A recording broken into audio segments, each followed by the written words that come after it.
ലോകത്തെ ഞെട്ടിച്ചുകൊണ്ട് ഇറാനിൽ ആക്രമണം നടത്തി വലിയൊരു സംഘർഷത്തിന് തുടക്കമിട്ട ഇസ്രയേൽ പ്രതീക്ഷിക്കാത്ത രീതിയിലുള്ള തിരിച്ചടിയാണ് ഇറാൻ ഇപ്പോൾ നടത്തിക്കൊണ്ടിരിക്കുന്നത്. ഗാസയിലും ലെബനോണിലും സിറിയയിലുമെല്ലാം ദുർബലരായ എതിരാളികളെ ആക്രമിച്ച് കൊലപ്പെടുത്തിയ ശേഷം വൻ ശക്തി എന്ന അഹങ്കാരത്തിൽ നടന്ന ഇസ്രയേലിനെ സ്വപ്നത്തിൽ പോലും പ്രതീക്ഷിക്കാത്ത പ്രഹരങ്ങളാണ് തിരിച്ചു കിട്ടുന്നത്. ഇറാനിൽ ആക്രമണം നടത്തുന്ന ഇസ്രയേലിൽ നിരവധി മിസൈലുകളാണ് വന്നു പതിക്കുന്നത്. വലിയ രീതിയിൽ ബങ്കർ സംവിധാനങ്ങൾ ഇല്ലായിരുന്നെങ്കിൽ ഇന്ന് ഇസ്രയേൽ നിന്ന് കത്തുമായിരുന്നു. എത്രമാത്രം ആളുകൾ അവിടെ കൊല്ലപ്പെടുമെന്ന് ചിന്തിക്കാൻ പോലും സാധിക്കുകയില്ല. അത്രയും ഗൗരവകരമാണ് ഇസ്രയേലിലെ സ്ഥിതി. ഇറാൻ ഒരു വലിയ രാഷ്ട്രമായതിനാൽ അവിടുത്തെ നഗരങ്ങളിലെ ജനങ്ങൾക്ക് ഇസ്രയേലിന്റെ ആക്രമണത്തിൽ നിന്നും രക്ഷപ്പെട്ട് മാറാൻ വിദൂരമായ പ്രദേശങ്ങളുണ്ട്. എന്നാൽ കൊച്ചു രാജ്യമായ ഇസ്രയേലിന്റെ അവസ്ഥ അങ്ങനെയല്ല. അവിടേക്ക് മിസൈൽ വന്നാൽ അത് നാശം വിതയ്ക്കുക തന്നെ ചെയ്യും. അതാണ് ഇപ്പോൾ സംഭവിച്ചുകൊണ്ടിരിക്കുന്നത്. ഇസ്രായേൽ ഏറെ അഭിമാനത്തോടെ വീമ്പ് പറഞ്ഞിരുന്ന അയൺ ഡോമിനെ നോക്കുകുത്തിയാക്കി നിർത്തിക്കൊണ്ട് ഇറാന്റെ മിസൈലുകൾ ഇസ്രയേലിൽ വന്ന് വീഴുന്നുണ്ട്. ഏറ്റവും ഒടുവിൽ പുറത്തു വരുന്ന റിപ്പോർട്ടുകൾ പറയുന്നത് ഇസ്രയേലിനെതിരെ ഒന്നിലധികം പോർമുനകളുള്ള മിസൈൽ ഇറാൻ പ്രയോഗിച്ച് തുടങ്ങിയിട്ടുണ്ട് എന്നാണ്. ഇക്കാര്യം ഇസ്രായേൽ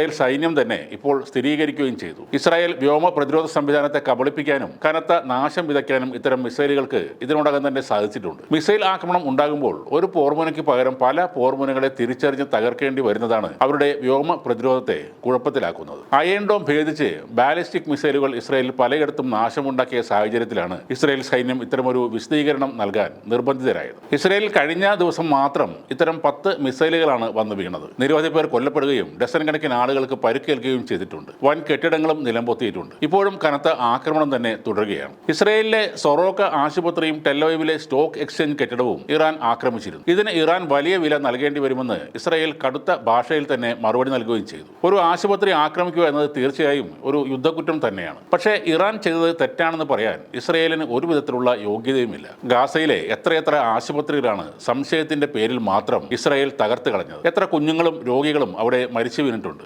ഗാസയിൽ ആകെ ഒരു ക്യാൻസർ ആശുപത്രി മാത്രമാണ് ഉണ്ടായിരുന്നത്. അതുപോലും ഒരു ദയവുമില്ലാതെ തകർത്തുകൊണ്ട് രോഗികളെ കൊന്നൊടുക്കിയ ഇസ്രയേൽ ഇപ്പോൾ ചെറിയൊരു തിരിച്ചടി കിട്ടിയപ്പോൾ ന്യായം പറയുകയാണ്. ഗാസയിൽ ഇത്തവണ ബലിപ്പെരുന്നാൾ സമയത്ത് പോലും ആശുപത്രിയിൽ ബോംബിട്ട് മാധ്യമ പ്രവർത്തകരെ പോലും കൊന്നവരാണ് ഇപ്പോൾ ഇറാൻ ചെയ്തത് വലിയ തെറ്റാണെന്ന് പറയുന്നത്. ഇത് കാലം കാത്തുവച്ചൊരു മറുപടിയാണ്. ഇത്തരം തിരിച്ചടികൾ ഇനിയും ഉണ്ടാകും. അതൊക്കെ ഏറ്റുവാങ്ങാൻ ബാധ്യസ്ഥരാണ് ഇസ്രായേൽ എന്ന യുദ്ധത്തെ സ്നേഹിക്കുന്ന രാജ്യം. ഈ ശനിയാഴ്ച തുർക്കിയിലെ ഇസ്താംബുളിൽ നടക്കുന്ന ഓർഗനൈസേഷൻ ഓഫ് ഇസ്ലാമിക് കോഓപ്പറേഷൻ യോഗത്തിൽ ഇറാന്റെ വിദേശകാര്യമന്ത്രിയും പങ്കെടുക്കുന്നു. അവിടെ എടുക്കുന്ന തീരുമാനങ്ങൾ വളരെ നിർണായകമാകും. അമേരിക്ക ഇസ്രയേലിനെ സഹായിക്കാൻ രംഗത്തിറങ്ങിയാൽ ഇറാനെ സഹായിക്കാൻ തങ്ങളും രംഗത്തിറങ്ങുമെന്ന നിലപാട് റഷ്യയും ചൈനയും സ്വീകരിച്ചതിനാൽ അമേരിക്കയിലും ഇപ്പോൾ കടുത്ത ഭിന്നത പൊട്ടിപ്പുറപ്പെട്ടിട്ടുണ്ട്. മൂന്നാം ലോക മഹായുദ്ധത്തിന് ഡൊണാൾഡ് ട്രംപ് തുടക്കം കുറിക്കരുതെന്ന് അദ്ദേഹത്തിന്റെ പാർട്ടിയിൽ ഉള്ളവർ തന്നെയാണ് ഇപ്പോൾ പറയുന്നത്.